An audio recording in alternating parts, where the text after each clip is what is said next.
Bonជាទីស្រឡាញ់ខេមអាស៊ាននឹងរៀបចំការប្រកួតប្រជែងសមត្ថភាពភាសាអង់គ្លេសសម្រាប់យុវជនកម្ពុជាជាកម្មវិធីប្រកួតប្រជែងបើកចំហដែលយុវជនអាយុ18ដល់25ឆ្នាំពីគ្រប់មជ្ឈដ្ឋានពីគ្រប់សាកលវិទ្យាល័យពីគ្រប់ខេត្តក្រុងអាចចូលរួមប្រកួតបានដោយសេរី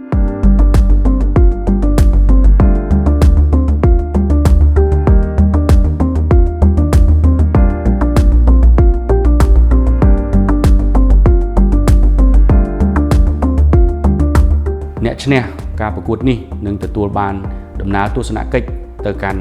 ប្រទេសសិង្ហបុរីនិងប្រទេសម៉ាឡេស៊ីនិងរង្វាន់ជាច្រើនផ្សេងទៀតដំណើរការនៃការប្រកួតនេះត្រូវបានរៀបចំចេញជា3ដំណាក់កាលដំណាក់កាលទី1គឺវគ្គជម្រុះបេក្ខជនទាំងអស់ត្រូវឆ្លងកាត់វគ្គសរសេរដើម្បីវាស់សមត្ថភាពយល់ដឹងភាសាអង់គ្លេសរបស់ខ្លួននៅដំណាក់កាលទី2បេក្ខជនតែ50រូបតែនឹងត្រូវបានជ្រើសរើសចូលរួមប្រកួតប្រជែងនៅក្នុងការធ្វើបទបង្ហាញផ្ទាល់មាត់ជាភាសាអង់គ្លេស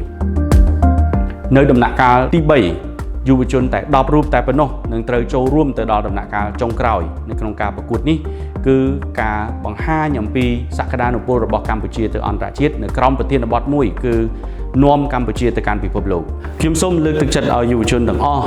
ចុះឈ្មោះចូលរួមប្រកួតប្រជែងនៅក្នុងកម្មវិធីដ៏មានសារៈប្រយោជន៍នេះបងប្អូនទាំងអស់គ្នាអាចចុះឈ្មោះប្រឡងប្រកួតប្រជែងបានដោយឥតគិតថ្លៃពីគ្រប់ទីកន្លែង